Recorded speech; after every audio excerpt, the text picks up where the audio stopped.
Assalamualaikum warahmatullahi wabarakatuh. Bismillahirrahmanirrahim. Halo teman-teman.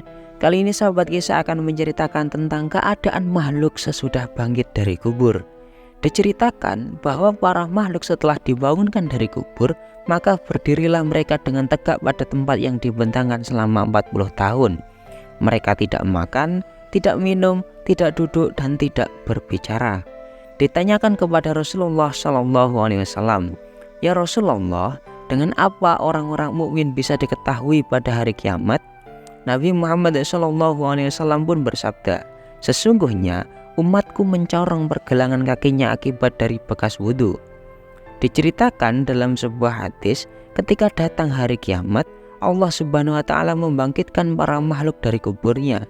Maka datanglah malaikat pada kubur orang-orang mukmin dan mengusap debu dari kubur mereka. Kecuali bekas tempat-tempat sujud mereka, maka tidak hilang usapan tersebut dari kubur mereka. Maka terdengarlah nida yang memanggil dari hadapan Allah Subhanahu wa Ta'ala. Debu tersebut bukanlah debu kuburannya, tetapi debu dari mihrab kiblat mereka. Tinggalkanlah sesuatu pada mereka sehingga mereka melewati sirat jembatan yang mereka masuk ke surga. Dan mereka masuk ke surga. Maka sesungguhnya setiap orang yang melihat kepada mereka mengerti bahwa mereka adalah khodam, pembantuku dan hambaku. Diriwayatkan dari Jabir bin Abdullah radhiyallahu anhu, ia pun berkata, Rasulullah SAW bersabda, ketika datang hari kiamat dan dibangkitkan para makhluk dari kuburnya, maka Allah memberikan wahyu kepada malaikat Ar-Ridwan. "Hai Ridwan, sesungguhnya aku telah mengeluarkan orang-orang yang berpuasa dari kuburnya dalam keadaan lesu dan haus. Maka sambutlah mereka dengan makanan goreng-gorengan dan buah-buahan dari surga." Maka malaikat Ridwan memanggil-manggil, "Wahai Hilman dan Wildan," yaitu pelayan-pelayan di surga yang terdiri dari anak-anak yang belum sampai akil balik.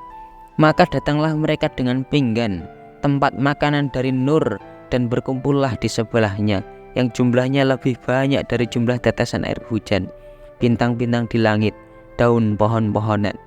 Mereka membawa buah-buahan, makanan-makanan yang lezat, dan minuman yang menyegarkan.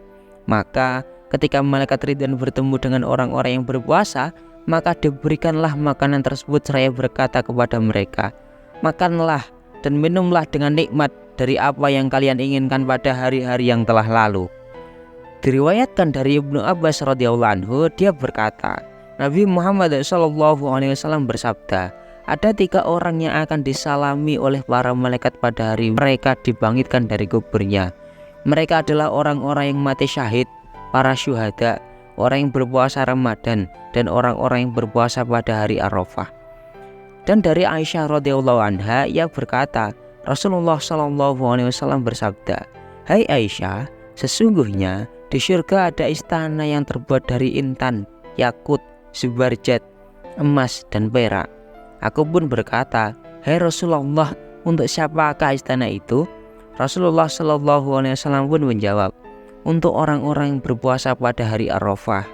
Dia, Rasulullah SAW pun berkata lagi, "Hai Aisyah, sesungguhnya hari-hari yang disukai oleh Allah adalah hari Jumat dan hari Arafah yang di dalamnya terdapat rahmat. Dan sesungguhnya hari-hari yang paling dibenci oleh iblis adalah hari Jumat dan hari Arafah. Hai Aisyah, barang siapa yang berpuasa pada hari Arafah, maka Allah bukakan untuknya 30 pintu kebaikan dan ditutup darinya 30 pintu kejelekan. Ketika orang-orang itu berbuka dan meminum air, maka setiap otot dari jasadnya memohonkan ampunan baginya dengan perkataan, 'Ya Allah, rahmatilah dia sampai munculnya fajar.'" Dalam sebuah hadis yang lain diceritakan, orang-orang yang berpuasa keluar dari kubur mereka dan mereka dapat diketahui dengan bau mulut mereka sebab puasanya. Mereka disambut dengan bermacam-macam hidangan dan beberapa kendi, tempat minuman.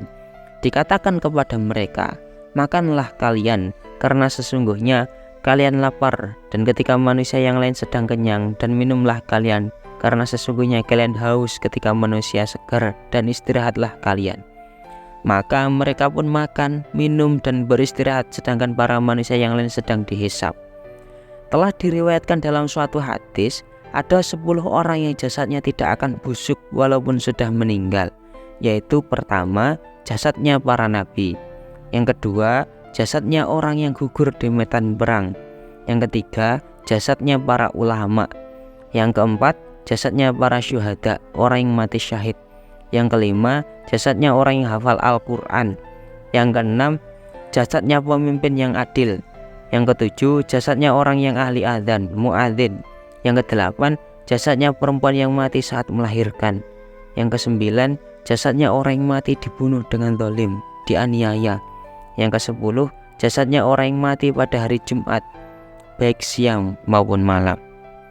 Dalam sebuah hadis Nabi Muhammad SAW, pada hari kiamat manusia dikumpulkan sebagaimana pada waktu dilahirkan dari rahim ibunya, dalam keadaan telanjang dan tanpa alas kaki. Aisyah radhiyallahu anha berkata, "Pria dan wanita bersama-sama?" Nabi menjawab, "Ya, mereka bersama-sama." Aisyah pun berkata lagi, "Aduh, jelek sekali, sebagian mereka melihat sebagian yang lain."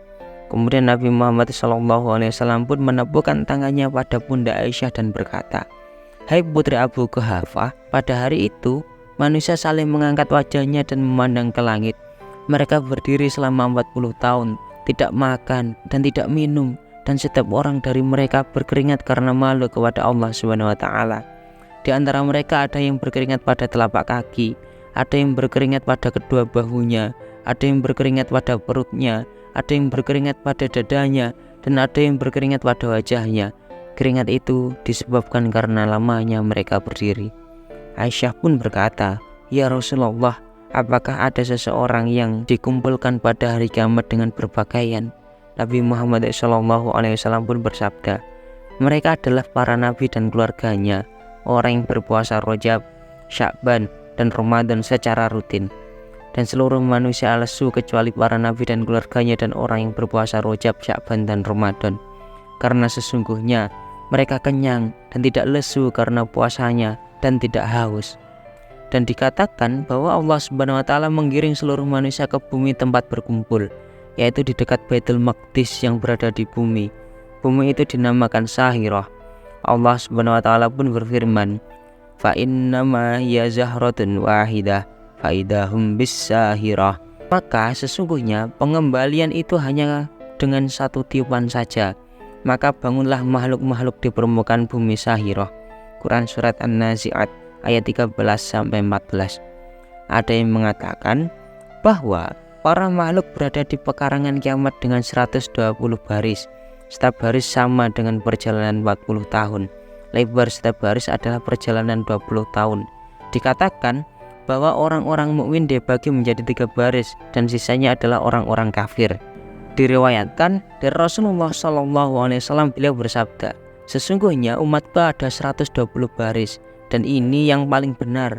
Adapun ciri-ciri orang mukmin adalah putih wajahnya, bersinar dan bercahaya, sedangkan ciri-ciri orang kafir adalah hitam wajahnya dan bergandengan dengan para syaitan." Penggiringan para makhluk ke padang mahsyar. Diriwayatkan dalam sebuah hadis bahwa orang-orang kafir digiring ke padang mahsyar dengan berjalan kaki, sedangkan orang-orang mukmin digiring dengan menaiki hewan kurban mereka. Allah Subhanahu wa taala berfirman, "Yauma nasyurul muttaqina ilar rahmani wafda wa nasuqul mujrimina ila jahannama wirda." Pada suatu hari kami dikumpulkan orang-orang yang bertakwa menghadap kepada Zat yang Maha Pemurah dengan berkendaraan, dan kami giring orang-orang yang berdosa ke neraka jahanam dengan berjalan. Quran surat Maryam ayat 85-86. Sahabat Ali karramallahu wajhah berkata, orang yang beriman digiring pada hari kiamat dengan mengendarai kurban-kurban mereka. Allah Subhanahu wa taala berfirman pada saat itu, "Hai para malaikatku, janganlah kalian giring mereka, hamba-hambaku, dengan berjalan kaki. Akan tetapi naikkanlah mereka para kurban-kurban mereka, karena sesungguhnya mereka terbiasa naik sewaktu di dunia. Pada awalnya tulang rusuk ayah mereka adalah tunggangan mereka. Setelah itu mereka naik pada perut ibu mereka selama 9 bulan. Maka ketika ibunya melahirkan mereka, mereka berada pada pangkuan ibunya selama 2 tahun. Mereka menaikinya. Setelah mereka beranjak dewasa, mereka memiliki leher, bahu ayah mereka. Setelah mereka beranjak dewasa, mereka menaiki leher, bahu ayah mereka. kemudian menunggang kuda, keledai, dan khimar di daratan dan naik perahu di lautan. Dan ketika mereka mati, mereka menunggangi leher, bahu saudara-saudara mereka. Untuk itu, ketika mereka bangkit dari kubur, jangan biarkan mereka berjalan kaki. Sesungguhnya mereka terbiasa berkendaraan, dan mereka tidak kuasa berjalan.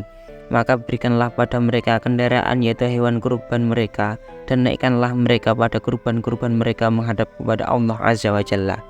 Berkenaan dengan hal demikian, Rasulullah SAW bersabda, "Abdamu adhayakum fa innaha yaumal qiyamati matayakum." Ai marakibukum.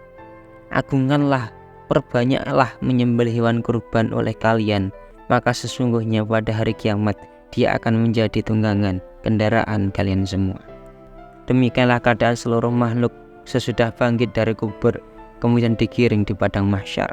Semoga kita semua digolongkan umat Rasulullah dan golongan umat muslim yang kelak mendapatkan syafaat dan selamat dari pedihnya hari kiamat. Sumber cerita ini berasal dari kitab Daqaiqul Akhbar. Semoga bermanfaat, kurang lebihnya mohon maaf. Wassalamualaikum warahmatullahi wabarakatuh.